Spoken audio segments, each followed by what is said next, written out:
cardiology conference that was being held here on St. Martin, primarily geared at educating medical professionals. And we said we'd love to get involved from a Rotary Club perspective, but we'd like to put a slightly different spin on it, and we'd like to have a public meeting.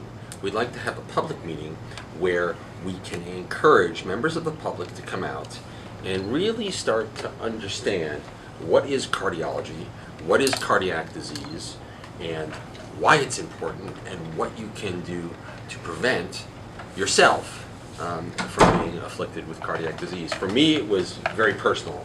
I lost 3 of my 4 grandparents to cardiac disease. It is something that has afflicted my family. So when this was presented to us as an opportunity, it really became a wonderful chance for the Rotary Club to leverage the opportunity and work with the Windward Islands Medical Association. Cardiac disease can really happen to anyone, children, adults. There's so much that you can do, from exercise to diet to lifestyle, to help trim your risks, that we think that this is a tremendous opportunity to get involved. So this cardiology conference will be a 3-day event, split in actually 2 parts. The first part is public meeting, and the general public is invited. The second part will be a 2-day, 3-session conference for the medical professionals.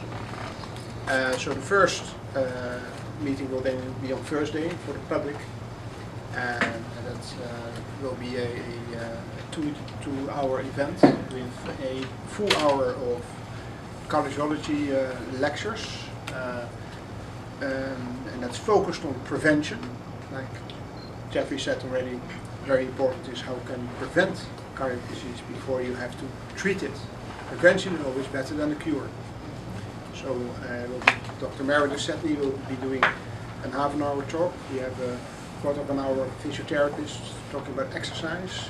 We have a quarter of an hour dietitian talking about nutrition. How can you improve cardiac health with what you eat and drink. Then we have 1 hour of question and answers with a whole panel. The Minister of Health, Honorable Minister Boosman, will be coming. We have in the panel Dr. Meredith Setney, physiotherapist, dietitian, and a NAGICO representative as well. And that's the time to ask questions and have professional answers. And that whole evening is totally Rotary. Well, and we, as from an insurance company standpoint, we have seen a lot of huge, I would say, huge claims coming to us, healthcare claims, as a result of heart disease. A lot of cases, people have to be flown out of the island, sometimes through air ambulance, which in itself is not cheap, and then of course the medical care that is involved, and some people will probably end up in Santo Domingo, maybe because that's where SZV will send them. In the case of a company like NAGICO, people have probably wider choices and may end up in Miami or New York, and trust me, it can cost hundreds of thousands of dollars. And therefore, when I was called, and I'd like to say this before, because I have a meeting at 7, I really must rush off to, but when I was approached by the Rotary Club, actually it was called by Dr. Beckett, and said that he would like to meet with us, and I met with Dr. Beckett, Sock, and Anil, and the request that they made of me was a very simple one to honor, because the cost that is involved in doing this awareness program, apart from some evaluation, will be done through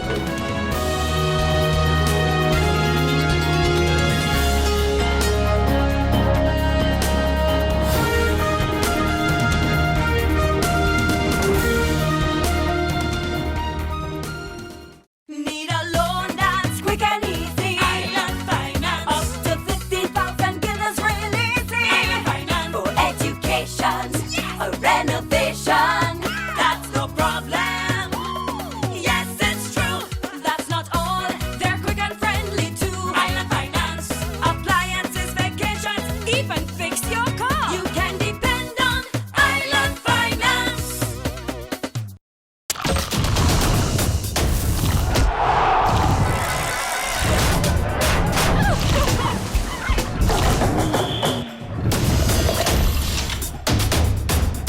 Vitamalt takes care of you. And now, check under the marked caps for a chance to win prizes. More detail on press.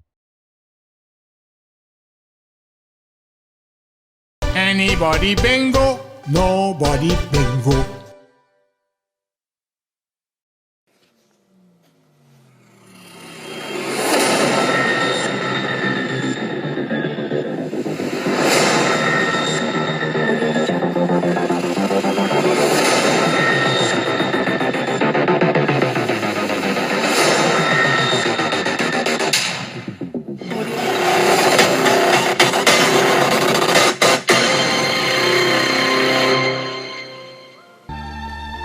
LBC. Yeah. 1, 2, 3. Basketball once again. LBC. Check it out. Yeah. LBC. Is it okay? Get right back up. That's right. Bring your friends and your family.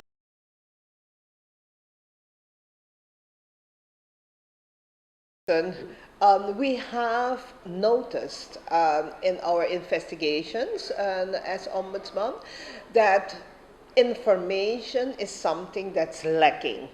Apart from complaints that we investigate, we have a lot of people seeking information about government procedures. As such, for the first lustrum of our country, as an autonomous country, we have decided, together with the other high councils of state, the General Audit Chamber and the Council of Advice, to organize an information village. And yes, we are doing it in the festival village. We are making it a big event where we invited all government departments, all ministries to join us in this big festival to give information to the public. We have invited advisory councils such as the SER to also join us, where there will be not carnival booths, but information booths, where the different departments will come out with brochures, with and civil servants to give as much information as possible to the public.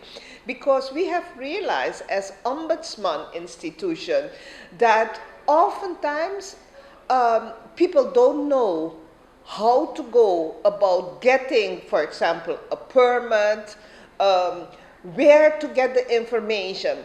At the beginning of the year, in January, at the Ombudsman office, we have organized an open house. And based on that open house, people really ask us to do this at least twice a year. But we decided to make it bigger. The other councils, high councils of state, the General Audit Chamber and the advisory councils, they joined us. They also gonna give information of what they do. It is very important for people to have this awareness, especially when we see what's happening around us. People want to understand government. So that's why the government is also invited to join us. It's gonna be Friday, October the 16th from 2 to 8 o'clock. That is the session for the public. The public is encouraged to make use of this opportunity to be informed. There will be people at hand to give information. The highlight will be between 6 and 8 o'clock, where we will have one of our presenters. It will be Mr. Terence Farrell, coming from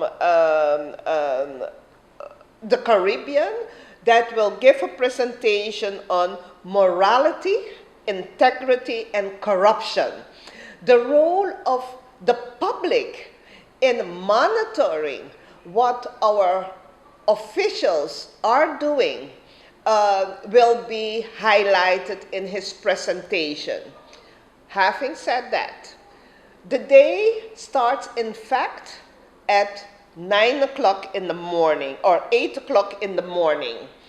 That day from 8 to 2 o'clock, we have sessions especially for civil servants, whereby we have 2 speakers, the president of the Constitutional Court, Judge Jacob Witt, that will come from Trinidad, especially to do a session with our civil servants on the role of the civil servant in protecting the human rights.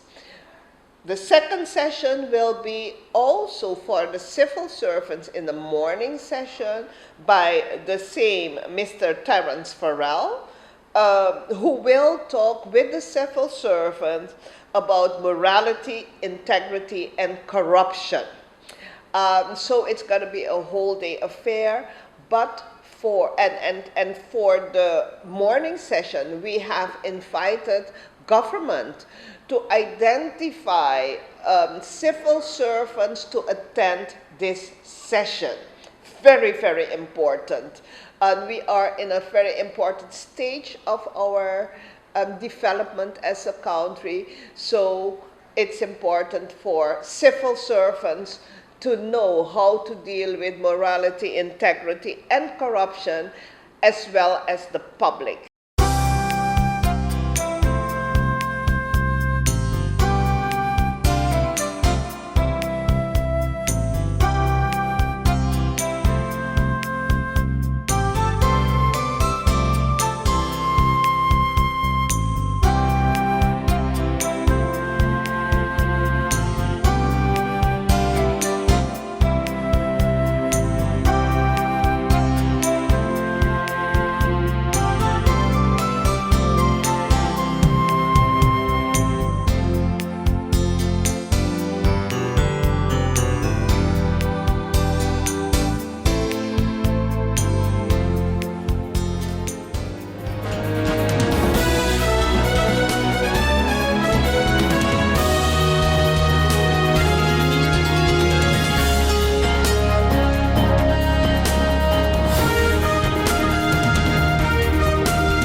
Anybody bingo? Nobody bingo.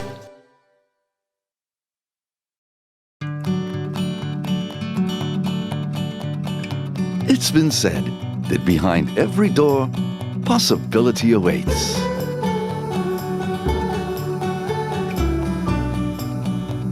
How much possibility depends on which door you open first. Every day, we help our customers discover the possibilities in their lives. It all starts with a conversation. Scotiabank. Discover what's possible. In my opinion, everything is perfect and you would be great for the job. But I see here that there's a 2-year gap in your resume. What did you do? I was hospitalized for mental illness. Oh, mental illness? I've undergone treatment and I have a wonderful family that supports me. Well, that is good news. No, it's fine. I'm recovered. We'll contact you, okay? For a better understanding of mental health and what you can do to stop mental health stigma, please go to the Mental Health Foundation's website at www.mhf-sxm.com. Need a loan that's quick and easy. Island Finance. Up to 50,000 guilders releasing. Island Finance. For education, a renovation. That's no problem. Yes, it's true. That's not all. They're quick and friendly too. Island Finance. Appliances, vacations, even fix your car. You can depend on Island Finance.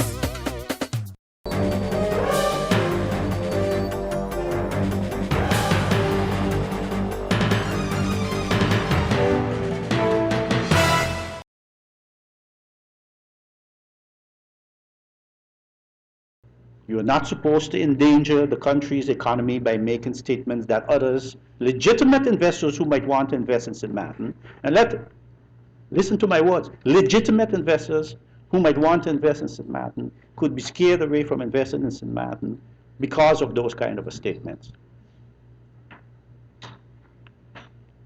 And if you scare away the legitimate investors, what remains then? So how are you helping this country? How are you helping this country? Attorney generals in the Netherlands do not enter the political domain of politicians. Why do it here? Mr. Chairman, his speech I never received before, not after. I only received it because my chief of cabinet pulled it up and made a copy.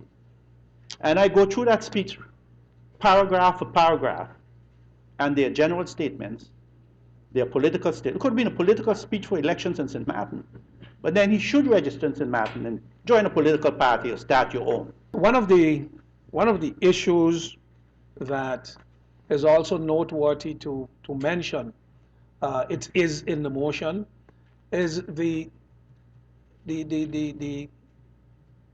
bureau that we have known as the MUT, the Bureau for Unusual Transactions.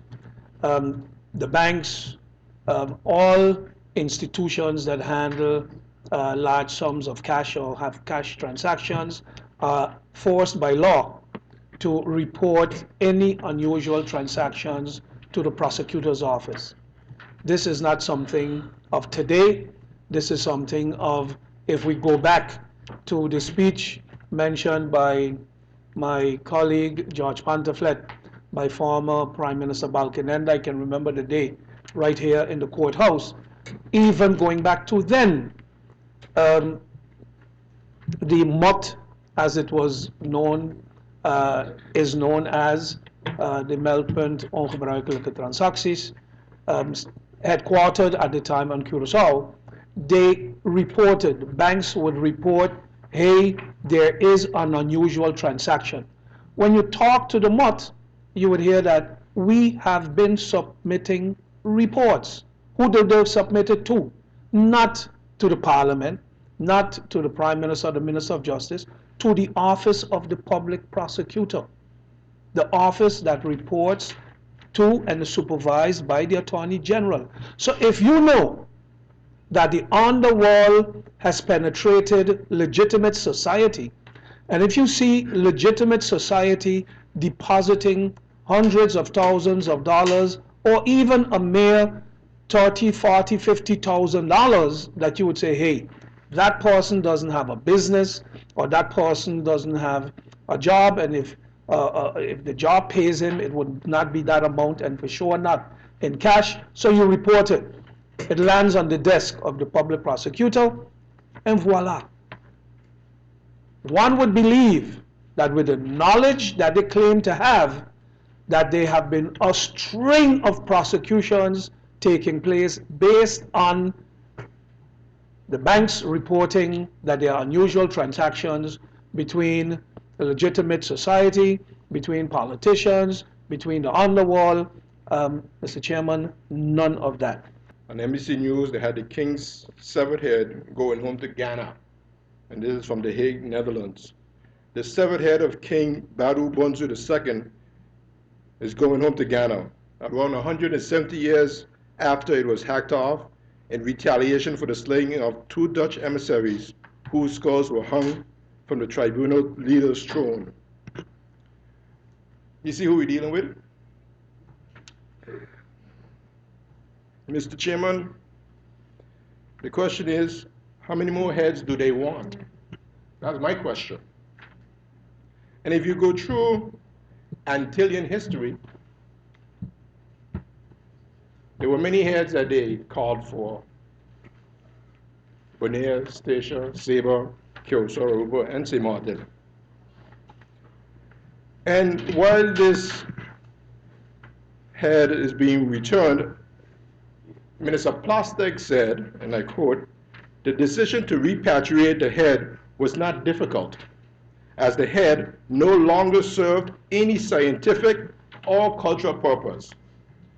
So while we sit here, and while you know they want our heads, tomorrow, after they take our head, the Dutch will say that our head no longer serves any political purpose. Because you know what? They would have recolonized us by then. And we have to understand where we are going. Mr. Chairman, many times we talked about the days of salt and salt production and all that stuff. But when they decided to move forward and not deal with the salt anymore, they left us here to suck salt. But we rose above that and we built. After they left us here to suck salt, they scrammed. And now we got another scram coming. But he got to go too. So let us stay together as a parliament, as a country, and understand who we are dealing with. A draft motion. The Parliament of St. Martin in its meeting of today, Wednesday, September 30th, 2015, considering the views and opinions expressed by Attorney General Mr. Huus Gram on September 11, 2015, on the occasion of the swearing-in of a new judge, Mr. Sander van Rijen. His expressed view that the underworld and legitimate society in St. Martin are structurally intertwined. That with this remark, the Attorney General accused teachers, nurses, bank employees, bus drivers, construction workers, hotel employees, parents, and churchgoers, the entire legitimate society of St. Martin, of being mixed up with the criminal world, or at any rate as supporters and or tolerant of criminal activities in St. Martin. That the Parliament of St. Martin cannot stand by idly and silently when someone in authority who lives outside of St. Martin and who does not know our society makes statements that implicates the legitimate society in St. Martin in accommodating or tolerating criminal activities. That 3 independent extensive Blue Ribbon reports regarding integrity in St. Martin were recently published, and none of these reports support the irresponsible statements made by the Attorney General Scram that the legitimate society of St. Martin is intertwined with the criminal underworld. That the legitimate society in St. Martin consists of God-fearing, respectful, law-abiding citizens, and the remarks made by Attorney General Huus Gram are insulting, degrading, and unacceptable to the people of St. Martin. That the Attorney General is the top crime fighter authority in St. Martin and responsible for combating crime in all its aspects, and that in his remarks on September 11, 2015, he stated, the Public Prosecutor's Office is responsible for and in charge of the investigation and prosecution of criminal offenses. That over many years, numerous suspicious, unusual transactions have been reported and submitted to the Bureau of Unusual Transactions, better known as the MOT, to the Prosecutor's Office for further investigation, and that none was pursued by the Prosecutor's Office. That same Attorney General, Mr. Huus Gram, is responsible for. That is the lack of action by the Office of the Attorney General to investigate suspicious crimes that perpetuates rumors of criminal activities in St. Martin. That to accuse the legitimate society of St. Martin as being intertwined with the underworld in an attempt to hide the failures of the Attorney General to investigate rumors that reflect negatively on the entire society is despicable and unacceptable and makes it impossible for Mr. Scram to continue to be the top crime fighter authority in St. Martin. That St. Martin has been clamoring for an Attorney General who lives in St. Martin, who's part of the community of St. Martin, and who has the best interests of St. Martin at heart, and which would therefore lead to a better functioning prosecutor's office in St. Martin. Resolves: to strongly condemn and repudiate the remarks made by the Attorney General, Mr. Huus Gram, that the underworld and legitimate society in St. Martin are structurally intertwined. To call on the competent authorities to invite Attorney General Mr. Huus Gram to tender his resignation as Attorney General. To call on the government of St. Martin to demand that the Attorney General of St. Martin lives and works on St. Martin as a member of the legitimate society of St. Martin, committed to fighting crime and defending the reputation of our country, and goes over to the order of the day. Copies of this motion to be sent to the governor of St. Martin, the government of St. Martin, the government of the Netherlands, Kingdom Council of Ministers, the government of Aruba, the government of Curaçao, the first and second chambers of the Netherlands, the parliaments of Aruba and Curaçao. We move over to the handling, and we go over to the motion now. Does anyone wish to have a vote by roll call? I see the shaking of many heads, and hence this particular motion has been accepted unanimously.